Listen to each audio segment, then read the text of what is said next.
வணக்கங்க. பொள்ளாச்சி வருங்காலுக்கு நடந்த கொடுமை இனிமேல் இந்த மாதிரி குழந்தைகளுக்கு யாருக்கும் நடக்கக்கூடாது.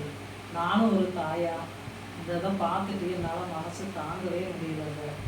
நீங்கள் தாய் தகப்பனாக இருக்கவங்க இதை தகுந்த பாதுகாப்போட இதை கொண்டு போய் விட்டுருக்கணும். 1,00,000 ரூபா அட்வான்ஸும் 40,000 அந்த குழந்தைக்கு வாங்கியிருக்காங்க. இதிலே உங்களுக்கு ஒரு சந்தேகம் வர வேண்டாங்களா? அந்த குழந்தைக்கு அப்படி என்னங்க செலவாயிருக்குது? இவ்வளவு ஃபீஸும் வாங்கிட்டு அந்த குழந்தை அவ்வளோ தூரம் என்ன இது வந்துச்சுன்னா அடித்து இப்படி கொலை பண்ணியிருக்காங்க.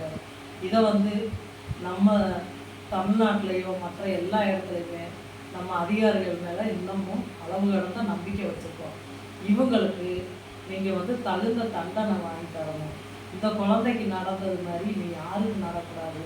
அந்த காப்பகத்தில் என்ன நடந்திருக்கு அப்படின்றத பொதுமக்களுக்கு இது நல்லா ஆராய்ச்சி இவங்களுக்கெல்லாம் இவங்களும் குழந்தைய பெற்றவங்க தானே.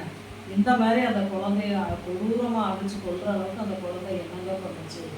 நம்ம கேட்குற நம்மளுக்கே இவ்வளவு இதாக இருக்குது. அந்த தாய் தகப்பை எப்படி தாங்க போகிறாங்களோ?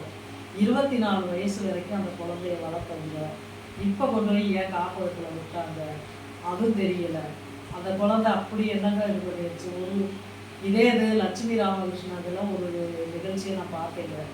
பார்க்கும்போது அந்த அம்மா என்ன பண்ணுறாங்க, 42 வயசு வரைக்கும் பெரிய 2வது மகனுக்கு கல்யாணம் ஆகலை, மூத்த பையனுக்கு 46 வயசு. அந்த அம்மாவும் சேர்ந்து காப்பகத்தில் அவங்க ஆலோசனையோட என் பிள்ளைய நான் தனியாக விட மாட்டேன், செத்தாலே என் பிள்ளையோட தான் சாவேன்னு சொல்லி அந்த குழந்தைய அவ்வளவுதான் வளர்க்குறாங்க. அப்படி இருக்க இடத்துல இவங்க எந்த நம்பிக்கையில் போய் யார்கிட்டையுமே சொல்லாமல் அந்த குழந்தைய விட்டாங்கிறதுலாம் தெரியலைங்க. இதை எல்லாரும் இந்த இதை நம்ம வருத்தப்பட வேண்டிய விஷயம். இதுக்கு காவல்துறையாக இருக்கட்டும் மற்ற எல்லாருமே இதை கருணையோடு இதை விசாரித்து இதுக்கு ஒரு நல்ல முடிவு கொண்டுவாங்க. அவங்களுக்கான தக்க தண்டனை வாங்கிட்டோம்னா அவங்க யாருமே இந்த மாதிரி பண்ணினவங்க அடுத்து அவங்களுக்கு வெளியிலே வரக்கூடாது. அந்த அளவுக்கு மனசு வேதனையோடு இருக்குங்க. நானும் 2 குழந்தைக்கு தாய் தான், எனக்கு பேரம்பேத்தியெல்லாம் இருக்குது. இதை நம்ம இதில் குற்றங்கள் நிறைஞ்சிக்கிட்டே தான் போகுதே தவிர குறையிறதுக்கான வாய்ப்பே இல்லைங்க.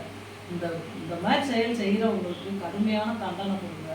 இந்த மாதிரி காப்பகம் இனி வைக்கும்போது இதை கவர்மெண்ட் அங்கீகாரம் பண்ணி இதை சோதனை நடத்தி அப்பப்போ இதுக்கு ஒரு சோதனை நடத்துறது நான் ரொம்ப தாழ்மையோடு கேட்டுக்கிறேன்.